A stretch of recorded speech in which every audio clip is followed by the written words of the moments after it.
on commence par Parashat Vaïshev. Alors Vaïshev Yaakov, Be'eretz Megorei Aviv, Be'eretz Kenaan. D'accord? Yaakov, il s'est reposé. D'accord? Enfin, il se repose Be'eretz Megorei Aviv, Be'eretz Kenaan. En Eretz Kenaan. En Eretz Israël. Et les Toldot Yaakov, Yosef. Voici la descendance de Yaakov, Yosef. Ben Shvaïs Reshana. Aya roé et Achiv Batson. Et Echav. Aya roé et Echav Batson. Il était berger de ses frères.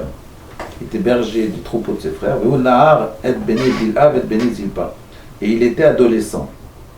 Rachid sans demander, dans la réponse, il dit, mais s'il il a 17 ans, c'est qu'il est adolescent, il y a une redondance.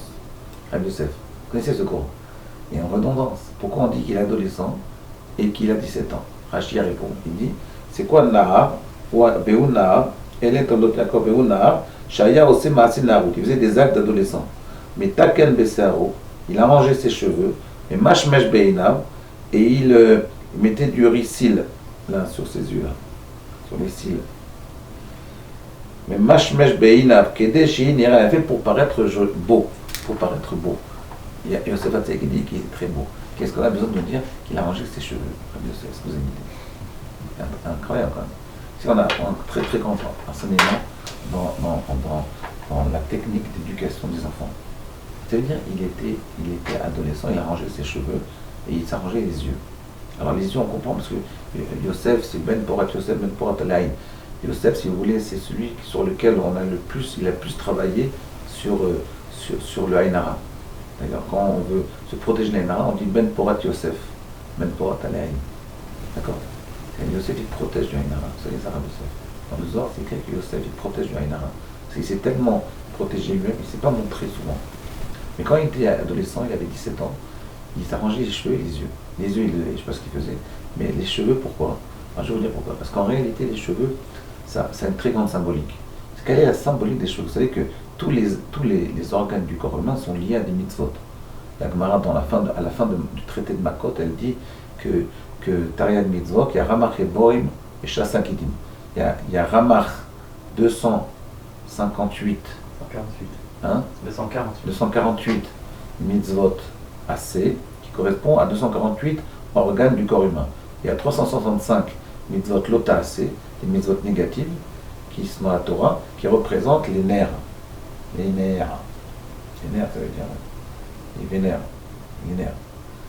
Et donc, donc chaque organe correspond à une mitzvah. Chaque mitzvah positive. Chaque nerf correspond à une mitzvah négative. Ok?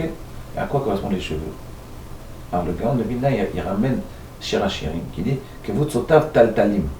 C'est quoi que vous tsotav taltalim? On dit que Shlomo Ameler, il parle d'un homme qui avait que vous tsotav taltalim. Quelle est la symbolique des cheveux pour un homme, pas pour une femme, pour un homme? Que vous tsotav taltalim, il dit ses cheveux étaient longs et ondulés. Et que taltalim, c'est ondulé. Et taltalim, ça signifie, le Gaon il ramène un midrash qui dit Tilé Tilim Shel Halachot, des centaines de milliers d'halachot qui descendent de ces taltalim-là des cheveux. Qu'est-ce que ça veut dire? C'est qu'en réalité, les cheveux ne correspondent pas à une mitzvah, correspondent à une envie d'un enfant, surtout chez les adolescents. C'est une envie de dépasser son être. Les cheveux, si vous voulez, c'est un désir profond, très très profond chez l'homme, qui est très puissant à l'adolescence, 17 ans, 18 ans, 19 ans, 20 ans, 21 ans. Après, ça diminue un peu si on ne l'entretient pas. D'accord? Mais on peut l'entretenir, ça peut durer très longtemps. Très grande ambition de dépasser l'humain. Et cette ambition, elle est symbolisée dans la morphologie de l'humain par les cheveux. C'est pour ça, pour quelle raison les jeunes hommes, ils aiment avoir les cheveux longs, toute la génération des hippies, les cheveux longs, en fait, c'est quoi? C'est comme une couronne. C'est comme la couronne d'un roi. C'est quoi la couronne du roi? C'est je suis au-dessus de l'humain. J'ai dépassé ma condition humaine. Eh bien, les cheveux, c'est dépasser la condition humaine. Et donc, finalement, Rabbi Yosef, je vais vous dire quelque chose très intéressant. C'est-à-dire que quand un homme, il veut laisser pousser les cheveux, quand vous voyez les jeunes adolescents, ils ont toujours des histoires avec les cheveux. Ils veulent mettre des cheveux longs, ils veulent avoir des cheveux longs, ils veulent se mettre des coupes un peu suspectes. Vous voyez, tous les joueurs de foot, là, avec leur coupe, très, très suspect, très plessus, très suspect. Pourquoi? Parce que quelque part, c'est une envie de dépasser la condition humaine. Vous voyez? Et le danger, c'est d'empêcher quelqu'un d'un adolescent. Vous savez, comme moi je m'occupe beaucoup de jeunes Bachor Yeshivot, entre 17 ans et 25 ans, il ne faut pas leur couper les ailes. Il ne faut pas leur couper les ailes, il ne faut pas leur casser leurs ambitions. Alors, vous pouvez leur dire, bon, faites attention à vos cheveux, donc, ok, mais il faut laisser cette ambition-là de vouloir dépasser la condition humaine. C'est une ambition qui est très, très, très positive. C'est ça qui permet à l'homme de grandir. C'est ce phénomène-là qui permet à l'homme de se dépasser et de devenir un être au-dessus des autres. D'accord? Donc il ne faut pas casser. Il y a beaucoup de gens dans l'éducation, par esprit de classicisme, ils veulent détruire cette ambition de dépassement. En se disant, il faut fabriquer des robots, on a des structures, il faut rentrer dans la structure. C'est vrai qu'il faut rentrer dans la structure, mais il faut que la structure elle soit suffisamment large et suffisamment labile pour qu'on puisse permettre à l'homme de développer en lui cette force, cet instinct de dépassement de l'humain, le dépassement de la condition humaine. Voilà comment on peut appeler le titre. Je vois que j'étais en train d'écrire un titre. Le dépassement de la condition humaine. Être yoter machot, être plus que ce qu'on est. Le but de l'humain, c'est de dépasser sa condition.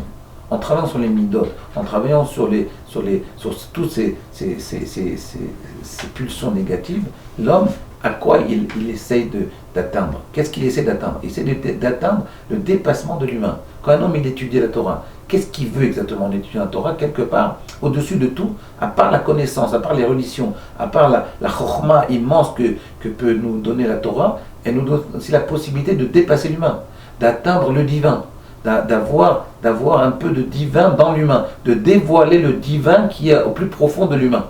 C'est ça le but. Tout ceci, cette ambition, elle est symbolisée par l'envie, surtout chez l'adolescent, d'avoir les cheveux longs. Les cheveux longs, c'est une envie de dépasser la condition humaine. Voilà. À demain.